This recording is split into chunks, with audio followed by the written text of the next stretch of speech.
Good evening and welcome to the City of Tempe Housing Authority quarterly meeting here on April 26, 2018 in the Harry E. Mitchell Government Center.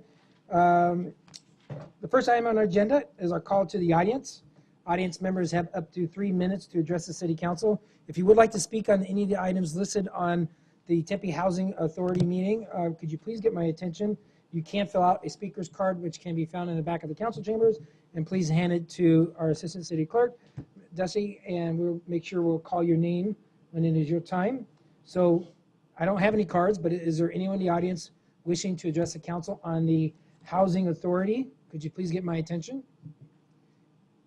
Seeing none, I do want to recognize our Authority Board member, Mr. Jack Drummond. Thank you so much for joining us. He'll be helping us on the vote. And the second item on the agenda is to approve the City of Tempe Housing Authority meeting minutes for January 18, 2018. Is there a motion? It's been moved by Mr. Drummond. Is there a second? Second. A second by Board Member Arredondo Savage. We're going to have to do a roll call vote. So all those in favor, please say aye. Aye. All those opposed, same sign.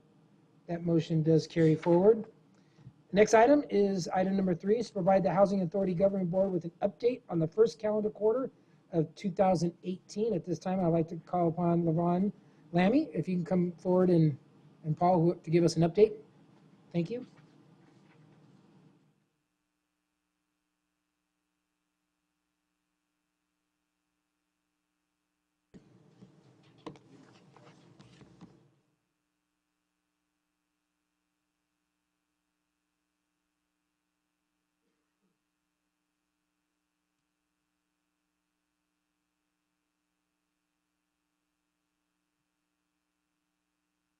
Good evening, City of Tempe Housing Authority Governing Board. I'm Levon Lamey, the Manager of Housing and Revitalization.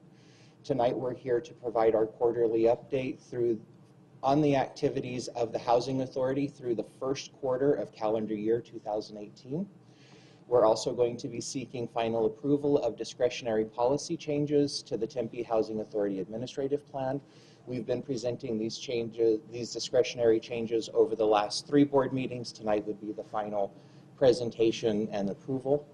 We are also seeking approval of the annual PHA plan and authorization of submission for the required documentation to HUD. The Tempe Housing Authority Administrative Plan contains 2 types of policies. The first set are mandatory changes that HUD requires, and we're required to incorporate those. The second changes are discretionary changes that we can either accept or reject based on the individual housing authority. The 3 kind of key discretionary changes that we've made since our last update revolve around, number 1, the housing authority was successful in its bid for HUD-VASH vouchers, which is a combined project between Housing and Urban Development and Veterans Affairs. We did receive 10 vouchers. So part of the discretionary changes incorporate specific policies required to administer the Veterans Affairs Supportive Housing Program. These policy changes have to do mostly with context requirements when we're reviewing criminal activity. This is also required as a part of the updated Violence Against Women's Act ruling. The bulk of this, there are some very specific procedures and formulas that we work through when we're looking at criminal activity. As a general rule, violent criminal activity within the last 5 years would prevent you from seeking housing assistance. These changes acknowledge that there are times when the victim of domestic violence may have a violent criminal activity related to the domestic violence. There are some specific forms we use. There's a specific format we follow to look at the context, make sure that what happened was in relation to the domestic violence, and as long as it checks all the boxes and meets HUD's requirements, we can move forward and continue to offer housing. Both of those requirements are outlined in 24 CFR Part 5 for exactly what that needs to look like to be successful. The last discretionary change comes from the Fixing America's Surface Transportation Act, or the FAST Act. This allows the Housing Authority the discretion to only complete full income recertifications every 3 years when the household receives 90% of or more of its income in fixed income sources.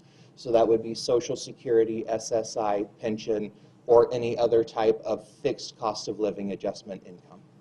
That does help to reduce the administrative burden of running the program, and we also don't require families and individuals on fixed incomes to come in every year and recertify. Also, as part of the financial update, on March 23rd, Congress and the President approved and signed the overall omnibus for the calendar year 2018 funding for the housing authorities. The omnibus does give HUD 60 days to tell us what our final funding allocation is. We expect that to be received somewhere around May 23rd, and we're definitely looking forward to the final budget. It's supposed to be slightly higher than what we had expected. Originally, we were bracing for between 5 and 10% budget cuts or prorations. In the language of the omnibus, the housing assistance payments, which are the rent and utility payments that go directly to benefit program participants, are expected to be funded at 100% of need. Administrative fees, we were preparing for 65 to 67% prorations based on earnings. At this point, it looks like we should receive a 77% proration, so that would be 10% better than we were expecting. But again, we won't know the final numbers until May 23rd. Once we know that, we'll provide further updates. Oops. As far as programmatic information, we have completed the setup of the affiliate nonprofit for the Housing Authority, Tempe Coalition for Affordable Housing. That affiliate was specifically structured to have, for the Housing Authority to have management control, but not full control of the affiliate. That allows us to pursue activities that would not normally be allowed for a housing authority. One specifically would be seeking outside grants. Two would be working with workforce housing, anyone over the 50th percentile AMI all the way up to 120. The Tempe Housing Authority Governing Board does have the right to appoint 2 directors to the board of directors for the affiliate. We would ask that the names and contact information be forwarded once those recommendations have come down or have been decided upon, so that we could reach out. We are working to get the entire affiliate up and running as of July 1st. Currently, we have purchased 1 unit and it is closed for permanently affordable rental housing. We have 4 units that are pending purchase, two of the 4 will be closing on Monday. 1 will be closing on May 15th, and the last will be closing June 1st or June 2nd, somewhere in there. So we will have, within the last 4 months, picked up 5 units all in for permanently affordable rental housing. The annual PHA plan, that's our annual report to HUD. We provide a 5-year plan to HUD telling them what we're going to do as a housing authority, what our mission and goals are. Part of the annual PHA plan is a description of the new planned activities that we're going to be pursuing next year, an expansion of the Bridge to Permanency program, administration of the HUD VASH program, and then seeking family unification vouchers and mainstream vouchers, 2 new allocations that HUD has put out on a notice of funding available. It also provides an update of our progress in meeting the mission and goals over the last X years in that 5-year plan. We are in year 4 of the 5-year plan, and we have been reasonably successful in meeting the mission and goals so far. Just as a final program update, yesterday part of the discussion with HUD in Congress was the Making Affordable Housing Work Act of 2018. That would have, if that draft legislation is successful in making its way through Congress, that would have some significant changes to the way the Housing Authority operates, the way income is calculated, and the way eligibility is determined. So we're going to be working through that to determine exactly what impact this draft legislation would have on the Housing Authority and its administration, and then we'll be sharing that as well.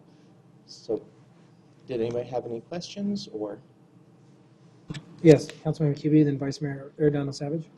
Thank you for all your good work. And I just had a question about the Tempe Coalition for Affordable Housing and those 2 board, those two appointments. Yes, ma'am. And how is that information being relayed? Is it available to be broadcast so we can have people apply, or what's the timing of that? That information can either be broadcast, it is at the discretion of the Housing Authority Governing Board, how those two appointees are nominated. So it could be a vote of the board, it could be, we would put out basically a solicitation seeking interested parties. The only requirements are that they support the mission of affordable housing. So that is something we need to discuss tonight then, to talk about how we relay that. Is it something that will go to neighborhood associations and be distributed in the same way we announce board commissions and vacancies? It seems like it should be Yes. broadly broadcast. Yeah, I think, CCing, yes. I mean, Levon is saying yes, that's how we would do it. But tonight we had to decide. Vice Mayor? Yvonne, I just want to say thank you so much. I mean, I know that, we've been going through some difficult things, but I really do think that you guys have worked extremely hard and are really going to come through. And we're going to be better than where we've ever been in the past. So thank you also very much for that. A couple of questions. And I know in here we talked about I'm not sure what slide it was on, about the four pending units that are, and I know they're on the agenda, right? So really excited about that. I love that idea. I was wondering, have we ever explored, or does Habitat or anybody else ever do anything other than single detached homes? I'm just saying, if there's a way to maximize the limited land that we have, is there any thought process to maybe doing like, townhomes or duplexes or anything to that effect? We've looked at Habitat and other nonprofits that do ground up construction for the land use. One of the hesitations we've had so far is anytime we enter that type of agreement, there is an affordability period which expires, whether it be 15 years or 20 years. With the structure we had with these 4 units that are pending, those are permanently affordable rental housing. Those units cannot be disposed of unless the Housing Authority Governing Board approves it. So as we were trying to get this moving and move into these new directions to create the permanently affordable housing, we've, let's work here where we definitely know we can make this work, have the permanent affordable. And then I don't move into the disagree. others. I just wonder, I'm thinking as we move forward, it's just so limited of the properties that we're able to purchase. And I just want to make sure that we're maximizing and helping as many families as we possibly can, because the idea that it's permanently affordable is fantastic. So. What? And the other is that we're not with the structure we've got now, we're not limited to multifamily units or single-family units. I mean, we are having conversations with some of the nonprofit developers to see how we could work something out moving forward. But in some of the restrictions, it is single-family restrictions. And I'm not even saying that's the right way to go. I just think maybe it'd be good to explore the opportunities, and maybe in some instances it might be a good fit, and sometimes it may not be. So, and then another thing I would, of course, I love this. I know Naomi and I talked about this like 3 years ago about being able to say we're actually going to have VASH vouchers in the city of Tempe is fantastic. But I would love to have your thoughts down the road about, is it best to really work for project-based when we talk about vouchers or not? And what that benefit is, to the community, obviously, to the individual that utilizing that. And you don't have to answer that now, but I think as we move forward and we're able to utilize these different vouchers, that we just, want to make sure it's the best maximized use. But otherwise, great job. Thank you for what you're doing. Thank you. Anyone else have any questions for Levon? We're going to move forward with advertising the board through the neighborhood associations and through Shauna Warner's office, as well as Tempe Today. All right. Thank you. The next item is item number 4. We are holding a public hearing to obtain citizen comment pursuant to our federal law and adopt a resolution approving the City of Tempe Housing Authority's annual public housing agency plan for fiscal year 2019.